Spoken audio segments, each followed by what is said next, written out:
Boa noite a todos, espero que vocês estejam bem. Eu sou Paulo Silva, este é meu canal de História e Literatura. E hoje eu vou falar para vocês a respeito de um livro que eu estou lendo, né? O Jorge Amado. Na verdade, sobre o Jorge Amado, né? Uma biografia. E que eu já comentei alguma coisa aqui, eu vou ler um trechinho para vocês, tá? Já tem um tempinho que eu não gravo vídeo aqui no canal. Então hoje eu vou fazer essa leitura com vocês, espero que vocês gostem. Então, gente, ó, a capa do livro, tá? É essa daqui, Jorge Amado, tá bom? Uma biografia, que é de Josélia Aguiar. Eu já falei a respeito disso aqui. Que está no Kindle, tá, gente? Para quem não conhece o Kindle, tá? Ele é um aplicativo, mas ele não é só um aplicativo, né? Ele é uma reunião de livros, na verdade, né? Da Amazon, tá? Então já li alguns livros, aí você pode ver alguns exemplos de livros, tá? E aqui, ó, eu vou sair um pouquinho só para vocês terem uma ideia.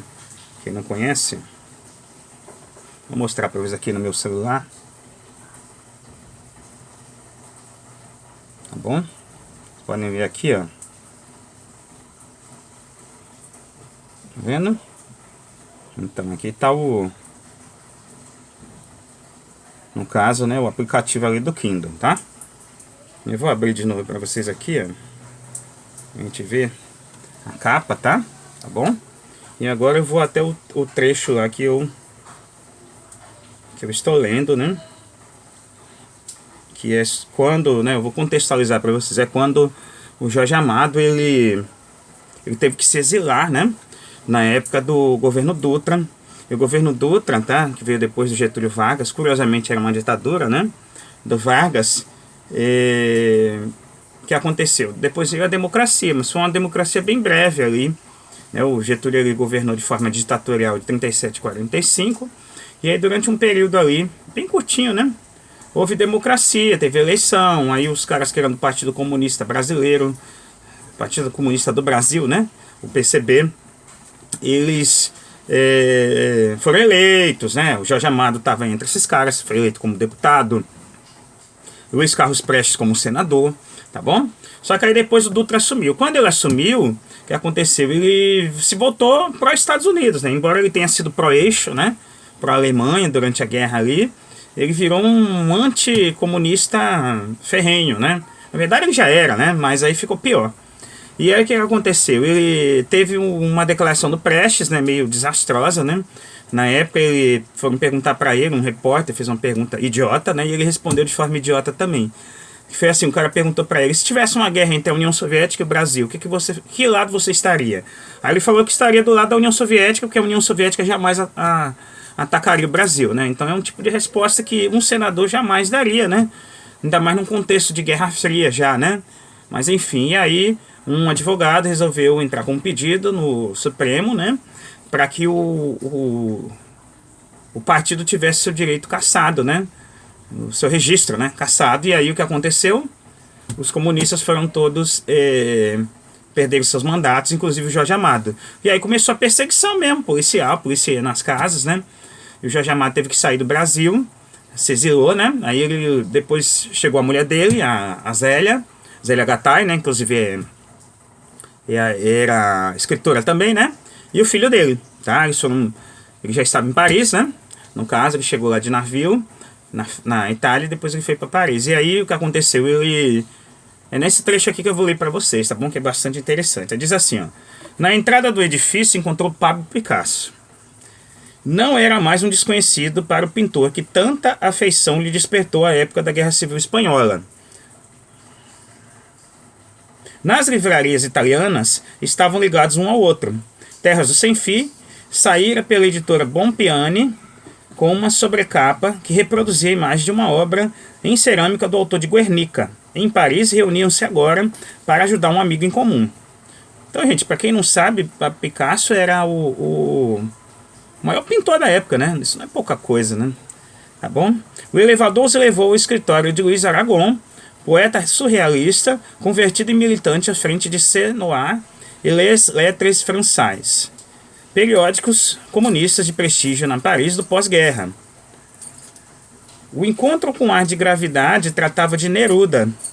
Não sendo apenas dois os amigos do poeta, Jorge se recordaria anos mais tarde de somarem-se no escritório a um amontoado de outros escritores, artistas e representantes dos partidos comunistas de toda a América Hispânica.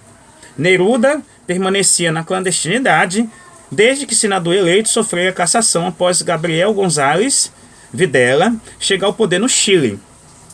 Para reclamar sua integridade, os que se reuniram em Paris decidiram organizar um manifesto assinado pela maior quantidade possível de gente graúda. Acatavam-se nomes em busca de adesão. Jorge sugeriu Sartre, a esta altura, um já desafeto de Aragon. Argumentou que apesar da cisânia como se fosse uma divisão, né? Com o Partido Comunista Francês, o filósofo estaria longe de se coadunar com posições reacionárias. O anfitrião, sem esconder a contrariedade, apostava o contrário. Jamais assinará, teria dito. Com Sartre, a ligação naqueles dias era tão pouco estreita quanto era com Picasso.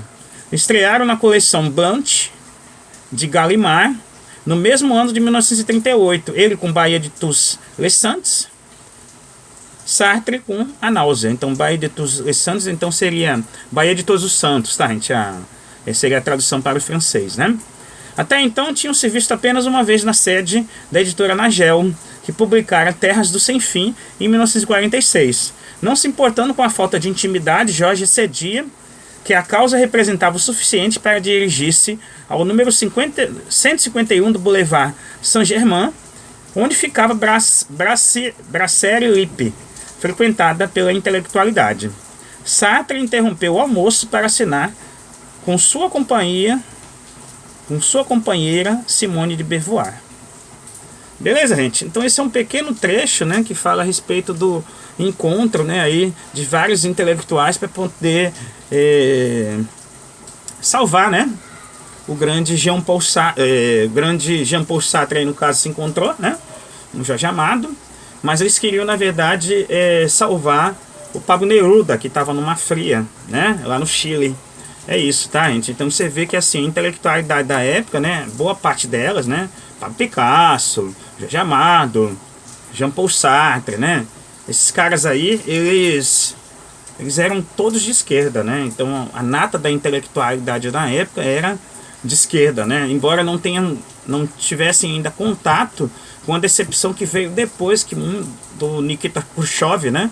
Muitos acabaram se voltando contra o Partido Comunista, mas até então ninguém falava, né, das coisas do Stalin, porque o Stalin ainda estava vivo, né? É depois da morte do Stalin que é mais uma cisão aí, no caso, inclusive nos partidos comunistas do mundo, né? Depois que eles descobrem as coisas que o Stalin fez como ditador, né, da antiga União Soviética, tá bom? Mas isso já é um outro papo.